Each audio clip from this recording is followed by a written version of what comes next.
1961. America is embracing fast food from coast to coast, and the golden arches of McDonald's are starting to turn heads. In just 5 years, former milkshake machine salesman Ray Kroc has sold more than 200 McDonald's franchises nationwide. But Kroc's business is failing. Advertising and operations costs are eating up his profits. His company, McDonald's Systems Incorporated, is carrying a staggering $5.7 million in long-term debt. Meanwhile, Dick and Mac McDonald are making more than $100,000 a year off their share of his profits.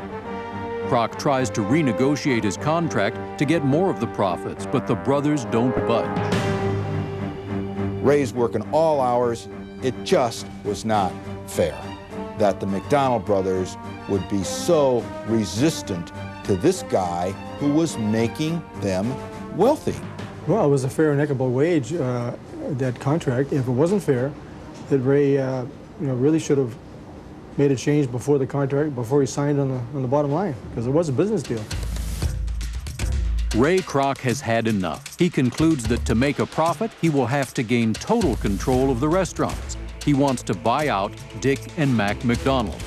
From now on, they were his enemies. From this day forward, he had to get rid of them. Ray Kroc calls Dick McDonald in San Bernardino. Kroc wants total control of the restaurants, and he offers the brothers $500,000 to get it. Dick McDonald turns him down immediately, but the brothers reconsider. Dick McDonald calls Kroc in Chicago and makes a counteroffer. The brothers will give him the McDonald's name and their fast food system for $2.7 million in cash. $1 million each for Mac and Dick, plus $700,000 to taxes for Uncle Sam. With Kroc's McDonald's Systems Incorporated carrying $5.7 million in long-term debt, he knows the chances of getting a loan for $2.7 million are slim. What's more, banks consider fast food too risky to invest in. But Kroc's financial advisor, Harry Sonneborn, comes up with an ingenious idea. With Kroc's steadiest revenue coming from the rent franchisees pay to lease their land, Sonneborn wants to pitch McDonald's Systems as a real estate company, not a fast food company.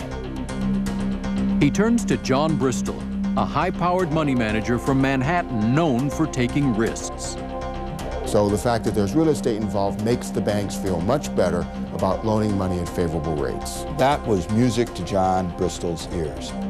Bristol devises a loan package of $2.7 million at 6% interest. Kroc has his money. Now he wants his restaurants.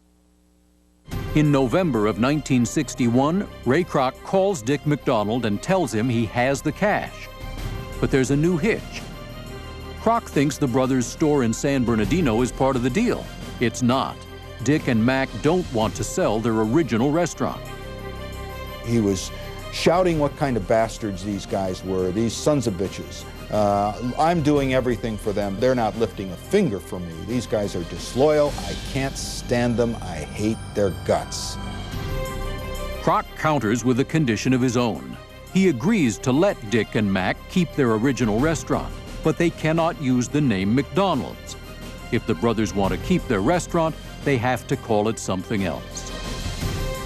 Giving up the use of their own last name for their million-dollar dream, Dick and Mac McDonald agree. On December 1st, 1961, Ray Kroc writes a check for $2.7 million.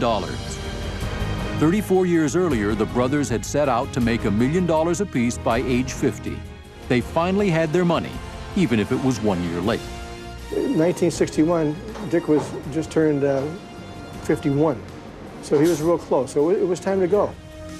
By selling their name and their concept, Dick and Mac McDonald unwittingly launch a fast food empire.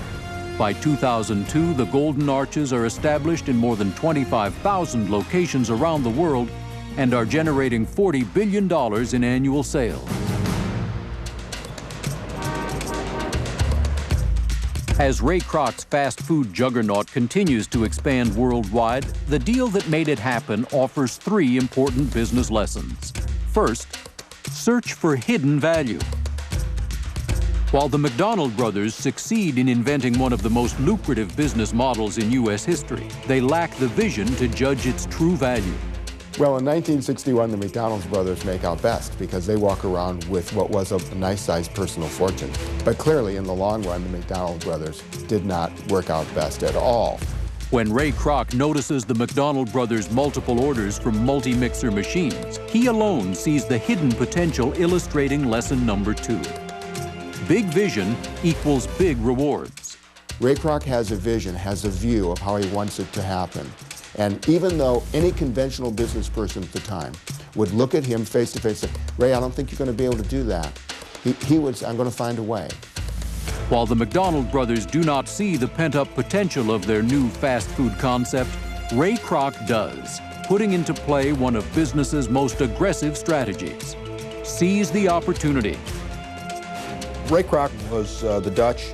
The McDonald brothers were the Indians, and they sold the richest retail business in history to Ray Kroc for $24 of jewelry.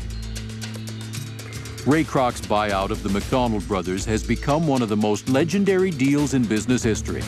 Out of it, nearly every major city in the world got its very own set of golden arches.